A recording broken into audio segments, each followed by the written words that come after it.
तुम्हारी उपासना से सिद्ध होंगी। जिज्ञासा ही मानवता को विद्या प्रदान करती है। मेरी यही कामना है।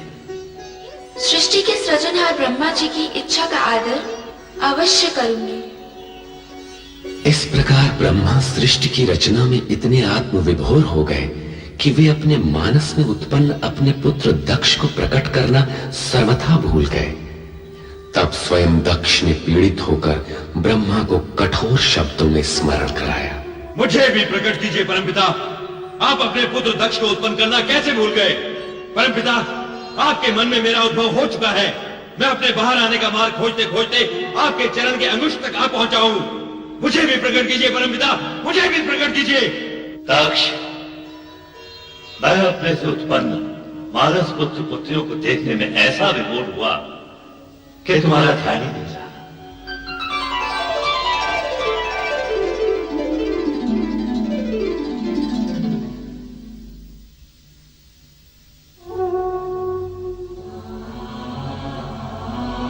मेरे मानस पिता ब्रह्मा जी, मैं दक्ष प्रजापति सर्वप्रथम प्रकट होने का अधिकारी था, परंतु आपने मेरी उपेक्षा की। आपने ऐसा क्यों किया परमपिता? मैथुनी सृष्टि से प्रजोत्पत्ति का दायित्व सर्वप्रथम मनुष्य कृपा को पूर्ण करना है। अतएव तुम्हारा अंत में प्रकट होना उचित ही है। आप ही ने तो विधान निश्चित किया है परमपिता कि प्रजापति का पद सर्वप्रथम मुझे प्राप्त होगा। अवश्य हम उस विधान के अनुसार ही कार्य करेंगे, परंतु पदोत्पादक तथा प्रजापति का कर्तव्य तुम विवाह करके ही पूर्ण कर सकोगे। अर्थात आपके कहने का तात्पर्य क्या है परमपिता? पहले तुम्हारा विवाह प्रजापति वीरण की पुत्री वीरणी से होगा, तत्पश्चात ही तुम प्रजापति बनोगे। जाओ, पहले ये कार्य पूर्ण करो। सोच क्या रहे हो पुत्र दक्ष? तुम तो प्रजापतियों के आदर्श बनने जा रहे हो। जाओ, अपना दायित्व पूर्ण करो। तुम्हारा कल्याण हो। जो आ गया परमपिता।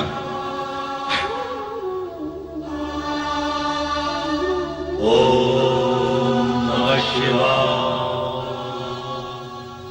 और इस प्रकार सृष्टि की 3 प्रधान एवं मूल वृत्तियों में से तामसिक वृत्ति के प्रतिनिधि के रूप में दक्ष ने जन्म लेकर अहंकार की वृत्ति को जन्म दिया। कालांतर में अहंकार की इस दुष्ट प्रवृत्ति ने विश्व की शांति को आहत कर शांति प्रिय प्राणियों को पीड़ित किया। सृष्टि की रचना करते समय ब्रह्मदेव अपने मूल रूप में ही रहे, किंतु भगवान शिव के वरदान स्वरूप रचना क्रम को संतुलित रखने के लिए उन्हें सामान्य रूप धारण करने की सुविधा भी प्राप्त थी। तत्पश्चात ब्रह्मा जी के आदेश अनुसार मनु और शत्रुपा का विवाह निश्चित हुआ। कर चरण कृतं वा कायजं कर्मजं वा श्रवण नयनजं वा मानसं वा पराधं विहितं अविहितं वा। हे मनु, हे शत्रुपा, सृष्टि के प्रथम वैवाहिक नर नारी के रूप में आप दोनों का स्वागत है। हे परमपिता ब्रह्मदेव, हमारा दाम्पत्य जीवन में प्रवेश तो हो चुका है, अब हमारे लिए क्या आज्ञा है? विधि के विधान के अनुसार अब आप दोनों को मैथुनी सृष्टि की रचना करनी होगी। हे परमपिता, विधि के विधान को हम आपके आशीर्वाद से सफल कर सकेंगे, इसका हमें पूर्ण विश्वास है।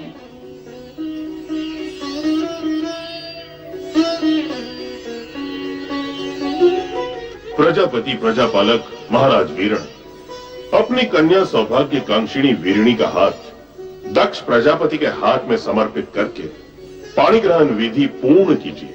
देवगुरु बृहस्पति जी की आज्ञा शिरोधार्य हैं।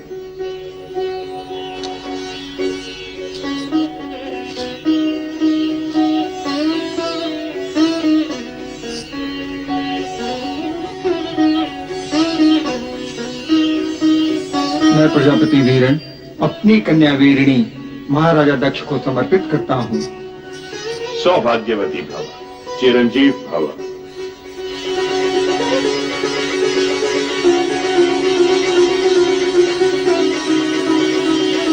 पुत्र दक्ष और पुत्र बलुवीनी, अब धर्मानुसार आप दोनों पति पत्नी हो गए हैं। मेरी इच्छा है कि मन, वचन और कर्म से प्रजा कल्याण हेतु आप अपना जीवन प्रारंभ करें। परमपिता की इच्छा पूर्ति के लिए मैं दक्ष प्रजापति ये वचन देता हूं कि हम दोनों प्रजा कल्याण हेतु मन, वचन, कर्म से अपना समस्त जीवन अर्पित कर देंगे। दक्ष द्वारा प्रजा के कल्याण हेतु समस्त जीवन अर्पित कर देने के आश्वासन से ब्रह्मांड के पंच तत्वों में स्पंदन हुआ।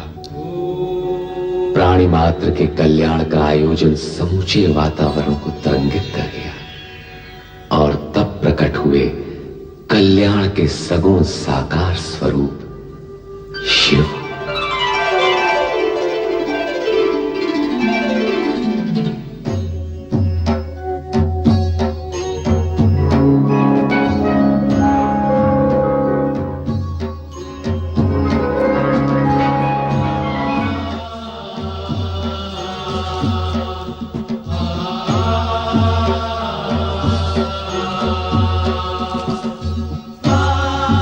भूत भावन भगवान शिव शंकर की जय। भूत भावन भगवान शिव शंकर की जय। भूत भावन भगवान शिव शंकर की जय।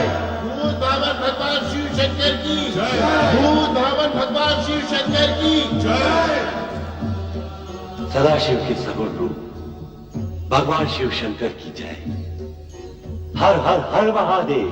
हर हर हर महादेव। हर हर हर महादेव।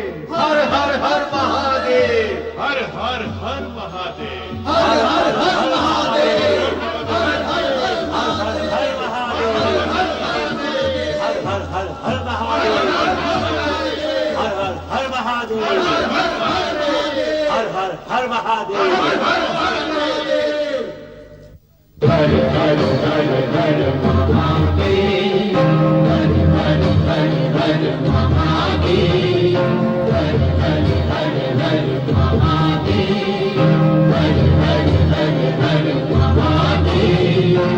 सब देवों के देव तुम्ही हो।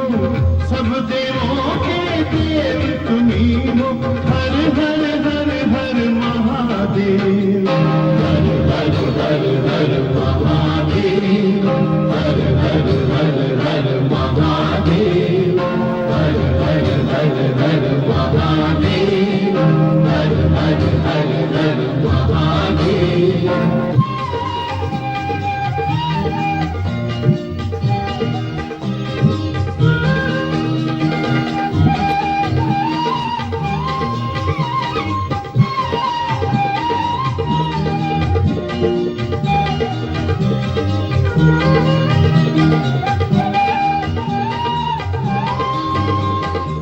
चंद्र किरण से अमृत वर्षा करते हो धरती पर।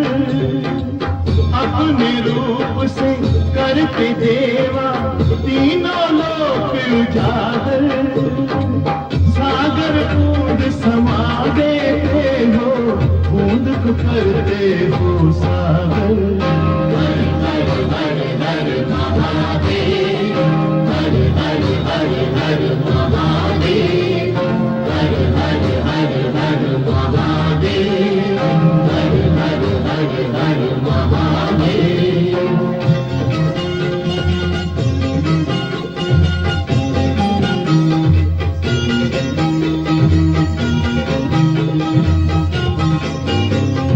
जय जय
ही हो।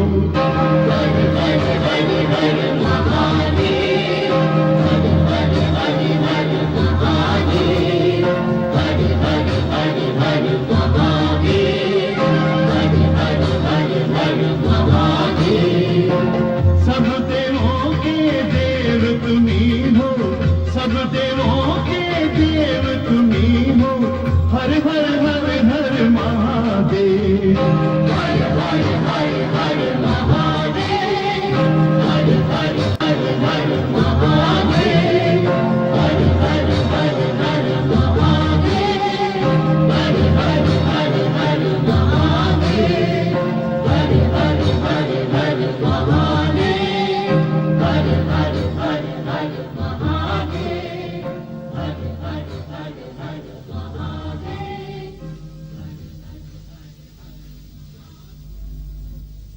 ओम नमः शिवाय। ओम नमः शिवाय। त्रिभुवनपति हे सदाशिव, अपने वचनानुसार आपने कैलाश पर त्रिशूल त्रिनेत्रधारी भगवान शिव शंकर के सगुण रूप में अवतरित होकर संसार के समस्त प्राणियों पर महान उपकार किया है। सृष्टि के सभी प्राणी आपके आभारी हैं कि आपने जगत कल्याण के लिए सगुण रूप में अवतार धारण किया। हे महेश्वर, आप देव दानव और मानव सभी आपके प्रत्यक्ष दर्शन पाकर धन्य होंगे। हे शिव शंकर, मैं सृष्टि के सृजन करने के पश्चात आपकी आज्ञा की प्रतीक्षा कर रहा था। आप सगुण रूप में प्रकट हुए, संपूर्ण ब्रह्मांड धन्य हो गया। ये सगुण रूप धारण करके हमने आपकी इच्छा को ही मूर्त रूप दिया है ब्रह्मदेव, क्योंकि सृष्टि रचना के पश्चात शुभ अशुभ तत्व और गुण अवगुण के युगल एक साथ प्रकट होंगे। उनमें संतुलन के लिए धर्म, नीति और न्याय का शासन स्थापित करने के लिए हम त्रिदेवों का योगदान अवश्यंभावी होगा। महादेव, सृष्टि की रचना तो पूर्ण हुई और हम त्रिदेव अपने सगुण रूप में अवतरित हुए, परंतु क्या ब्रह्मदेव, आप किस संकोच के कारण रुक गए? हे प्रभु, यह भली प्रकार विदित है कि शिव और शक्ति एक दूसरे के अभिन्न अंग हैं। आपके सगुण रूप के दर्शन तो हमें प्राप्त हुए, परंतु मां सती का अवतार कब और किस रूप में प्रकट होगा?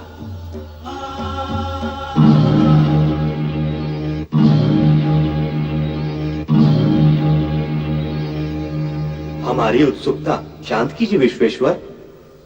नारायण नारायण, शिवशंकर के इस मौन में कोई रहस्य छुपा है प्रभु। रहस्य यही कि आपको इसके लिए प्रतीक्षा करनी होगी। प्रतीक्षा?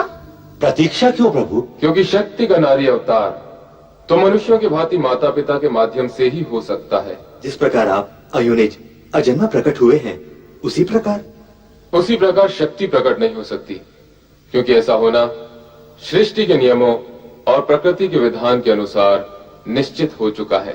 नारायण नारायण, तब तो आप ही को बताना होगा महेश्वर कि शक्ति के नारी अवतार के माता पिता कौन होंगे। दक्ष प्रजापति शक्ति के नारी अवतार के पिता होंगे और उनकी धर्मपत्नी देवी वीरणी उनकी माता का पद प्राप्त करेंगी। नारायण नारायण। मेरा मानस पुत्र दक्ष शक्ति अवतार का पिता होगा? आश्चर्य है प्रभु। इसमें आश्चर्य कैसा ब्रह्मदेव? महाराज दक्ष प्रजापतियों में श्रेष्ठ हैं। वे अब तक कई गुणवती श्रेष्ठ कन्याओं के पिता बन चुके हैं। वे ही शक्ति के नारी अवतार के पिता बनने के सर्वथा योग्य हैं। जैसे आप क्या क्या प्रभु। किंतु आप तो जानते हैं ब्रह्मदेव, कोई भी श्रेष्ठ कार्य बिना तपस्या के सिद्ध नहीं होता। अर्थात दक्ष प्रजापति और देवी वीरणी को माता शक्ति को पुत्री रूप में पाने के लिए तपस्या करनी होगी। ये अनिवार्य है श्रीहरि, क्योंकि शिव में समाई शक्ति को प्रसन्न किए बिना वे नारी अवतार के लिए स्वीकृति कैसे दे सकती है? परमपिता ब्रह्मदेव, दक्ष प्रजापति को इस तपस्या के लिए आप ही को प्रेरित करना होगा। मैं ये पावन कार्य अवश्य करूंगा महादेव। अब हमें आज्ञा दीजिए देवादिदेव। समय समय पर हम आपके दर्शन करते रहेंगे।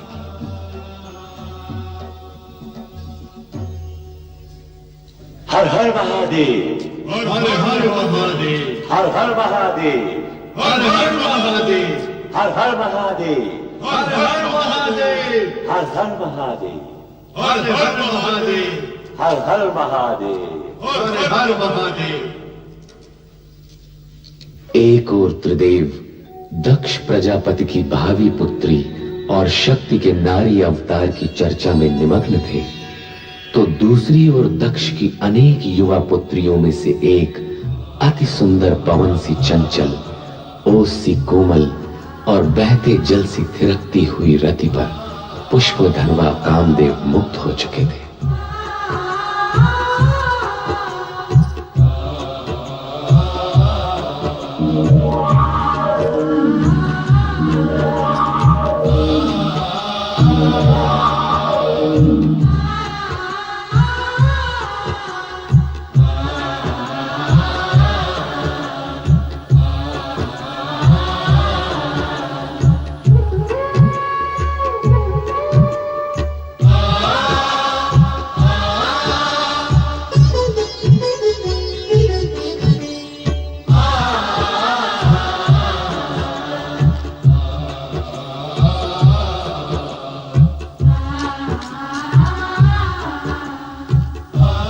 देवी रति, मुझे देखकर आंखें क्यों झुका ली? यूं ही। तुम यहाँ मेरी ही प्रतीक्षा कर रही थी ना? अर्थात हाँ भी और नहीं भी। नहीं। तुम हाँ कहो या ना, तुम्हारे मन की बात तो तुम्हारी आंखों ने बता ही दी। रति, अब हम कब तक ये वियोग सहते रहेंगे?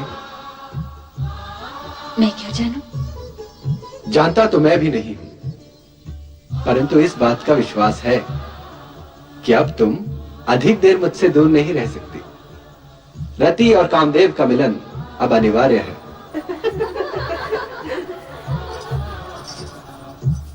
मेरी बहनें आ रही हैं, अभी आप जाइए। यदि यूं ही भेज देना था तो मन के तार से खींचकर बुलाया ही क्यों था? फिर कभी अकेले में आ जाइएगा। अभी अब जाइए ना, अभी अब जाइए ना। जाऊं? अच्छा ये बात है।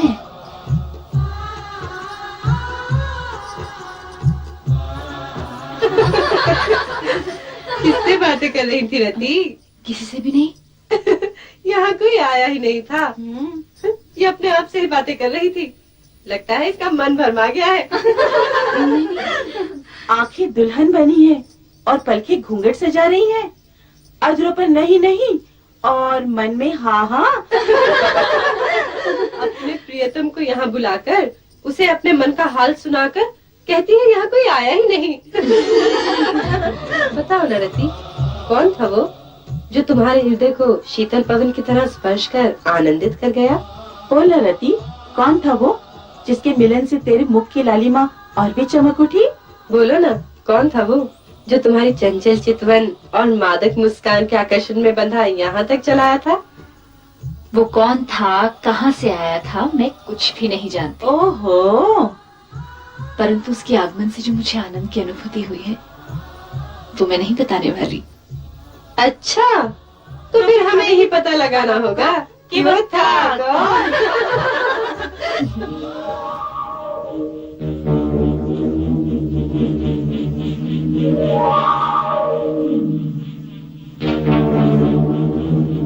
कामदेव, प्रिय पुत्र कामदेव। प्रणाम पिताश्री ब्रह्मदेव। आयुष्मान भव। किस ओर से आगमन हुआ और किस ओर प्रस्थान कर रहे हो? मैं तो ऐसे ही आकाश में भ्रमण कर रहा था परमपिता। ऐसा लगता है तुम दक्ष प्रजापति के महल से होकर आ रहे हो? क्या कह रहे हैं परमपिता? क्या तुम्हारी यही कामना नहीं है? चलो मेरे साथ। अब तुम्हारा रति से अधिक समय दूर रहना उचित नहीं है। आओ कामदेव।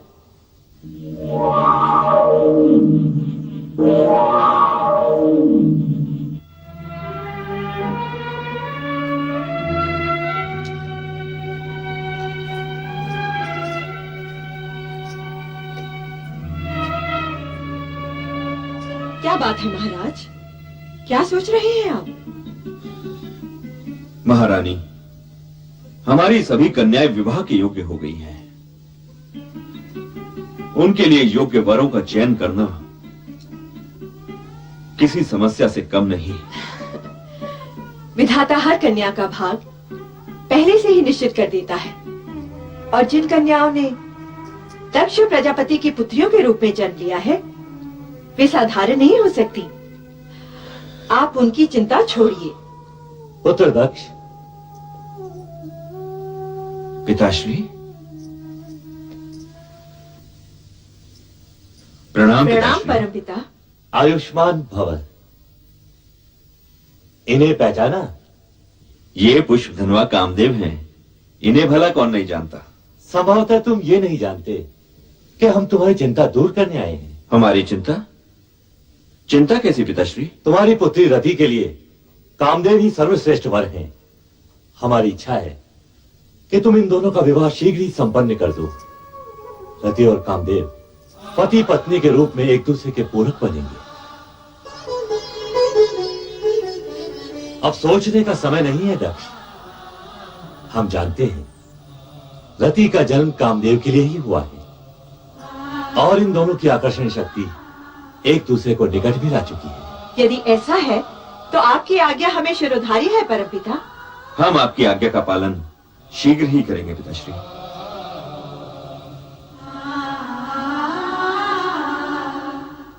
तो फिर मुझे आज्ञा दें परमपिता। अवश्य कामदेव। तुम्हारे शुभ विवाह का मुहूर्त शीघ्र ही निश्चित होगा।